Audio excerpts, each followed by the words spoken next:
Hi friends, welcome to via vlogs. అందరూ ఎలా ఉన్నారు? బాగున్నారా? నేనైతే చాలా బాగున్నానండి. ఈరోజు నేను మీకు చూపించబోయే రెసిపీ ఎంతో టేస్టీగా ఉండే పిల్లలందరికీ కూడా ఫేవరెట్ చికెన్ 65. ఇది బయట కాకుండా మనం ఇంట్లోనే హెల్తీగా టేస్టీగా ఎలా తయారు చేసుకోవాలో చూసేద్దాం రండి. మరి ముందుగా చికెన్ను కడిగి ఒక బౌల్లో తీసుకుందామండి. అందులో అల్లం, వెల్లుల్లి ఇంకా కొత్తిమీర 3 కలిపి పేస్ట్ చేసుకున్న ఆ పేస్టు, ఇంకా తగినంత కారం, ఉప్పు. ఇక్కడ మనం స్పైస్ కావాలనుకుంటే కొద్దిగా కారం ఎక్కువ యాడ్ చేసుకోవచ్చు. ఇంకా ధనియా powder, garam masala, chicken kebab powder మనకి షాప్స్‌లో దొరుకుతుందండి. సో, ఇక్కడ ఫైనల్‌గా చికెన్ కబాబ్ పౌడర్ కూడా మిక్స్ చేస్తున్నా. సో, ఈ ఇంగ్రీడియెంట్స్ అన్నీ కూడా ప్రతి ముక్కకి కూడా బాగా పట్టేటట్టు బాగా కలుపుకుందామండి. సో, ఇక్కడ మనము బాగా పీసులంతా కూడా మ్యాగ్నేట్ చేసుకోవడానికి ఈ పీసులంతా కూడా ఆ మసాలా అంతా పట్టేలాగా బాగా ఇలా కలుపుకొని వీటిని ఒక half an hour to 1 hour rest ఇద్దామండి. మనం ఫ్రిడ్జ్‌లో అయినా పెట్టుకోవచ్చు, బయటైనా పెట్టుకోవచ్చు. ఒక 1 అవర్ పక్కన పెట్టేసుకుందాం. అప్పుడైతేనే బాగా మనకి పీస్ అనేది కుక్ అవుతుంది.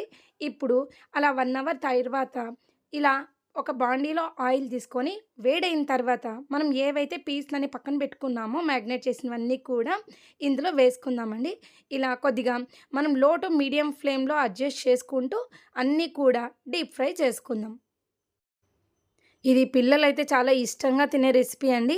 కానీ ఎప్పుడు కూడా బయట ఫుడ్ ఎక్కువగా ప్రిఫర్ చేయకూడదన్నట్టు అప్పుడప్పుడు ఇలా మనం చేసుకున్నామనుకోండి చాలా టేస్టీగా ఉంటుంది. పిల్లలకు కూడా ఇలా డీప్ ఫ్రై ఐటెమ్ బయట కాకుండా మనం ఇంట్లోనే చేస్తే హెల్తీగా కూడా ఉంటుంది. సో, మీరు కూడా ఈ రెసిపీని ఒకసారి ట్రై చేయండి.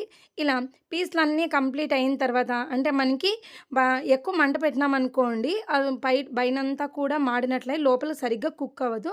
అందుకు లో టు మీడియం ఫ్లేమ్‌లో మాత్రమే మనము కొద్దిగా నిదానంగా కుక్ చేసుకున్నామనుకోండి పీస్ అంతా కూడా లోపల వరకు కూడా బాగా కుక్ అవుతుంది.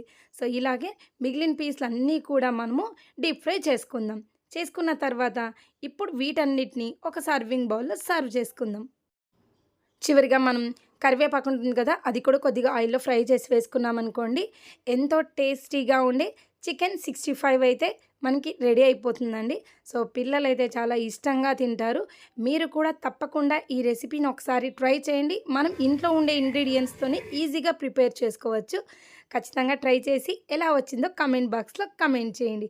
అలాగే నా వీడియోని గనక ఫస్ట్ టైం చూస్తున్నట్లయితే నా ఛానల్‌ని సబ్స్క్రైబ్ చేసుకోండి ఫ్రెండ్స్. మరెన్నో ఇంట్రెస్టింగ్ అండ్ ఈజీ రెసిపీస్‌తో అయితే మీ ముందుకొస్తాను. సో, ఈ వీడియో గనక మీకు నచ్చినట్లయితే లైక్ చేయండి. మీ ఫ్రెండ్స్ అండ్ రిలేటివ్స్‌కి షేర్ చేయండి. Thank you friends. Thank you for watching.